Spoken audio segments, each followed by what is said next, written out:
you. Hello. Thank you so much.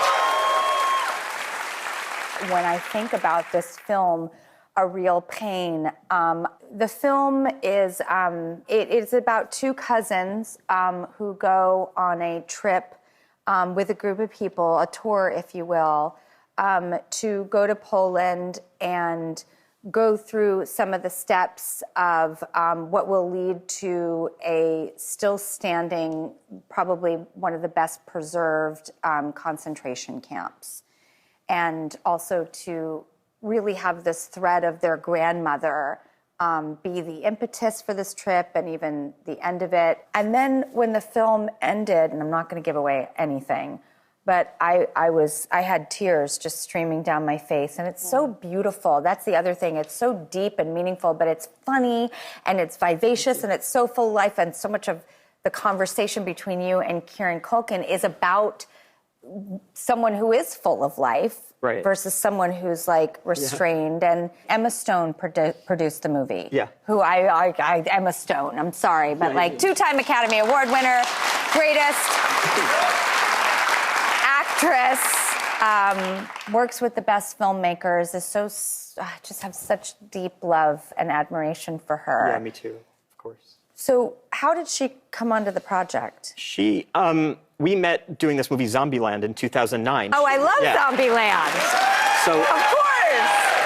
And, you know, she was like 20 years old, and I just remember thinking, this is like the most brilliant person. She's like incredibly savvy. She's an amazing actress and an artist, but there's this other side of her, which is just, she's like, you know, she could run a major company or, you know, be in politics. She's just incredibly savvy.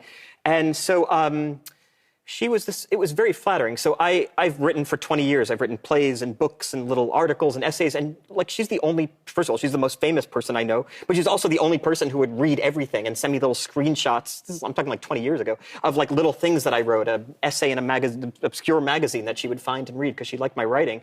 And so she, you know, produced my first movie, and then this is my second movie. So like, you know, we kind of started out as peers. I now think of her as like, I mean, I really do. It's cheesy to say this, but I think of her as like my fairy godmother, because she's so beloved, and she's, you know, she's really successful, but more than that, she's like beloved, you know. Yeah. And so I'm like a more quiet kind of person in the film industry or whatever, and so like she's really allowed me to.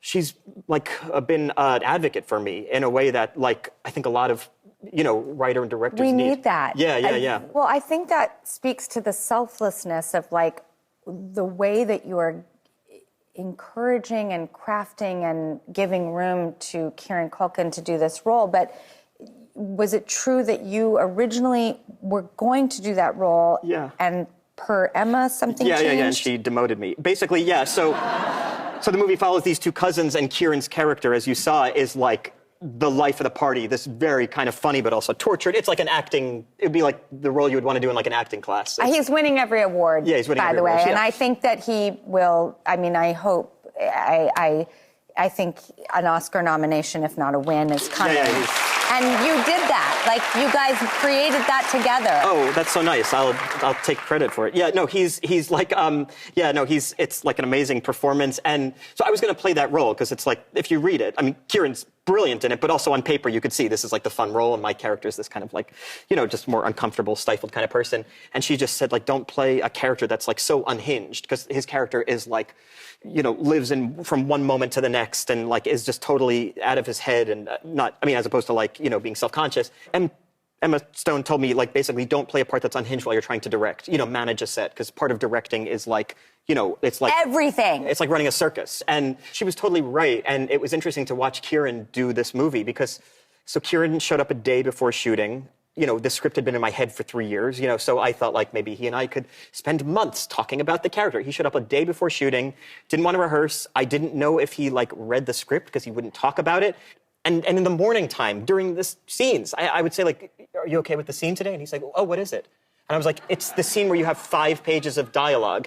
And he's like, oh, that's so cool. Can I see it? I was like, sure. I'll give him the script. And he looks at the thing for like 30 seconds, and he's word perfect. But so I thought, oh, maybe he doesn't care about the movie, or he's not working on it. And then we found out, like, halfway through the movie, he was like sleeping 2 hours a night on his floor in his hotel room. And I think he was like living in the spirit of the character, but just not telling anybody. So I would say he's like one of these actors that does like kind of method kind of work, but without the pretense of letting everybody know how deep they're working on it. And that is like my favorite thing in the entire world, you know? Me too. And I've worked with those method actors. Yeah. Boy, it's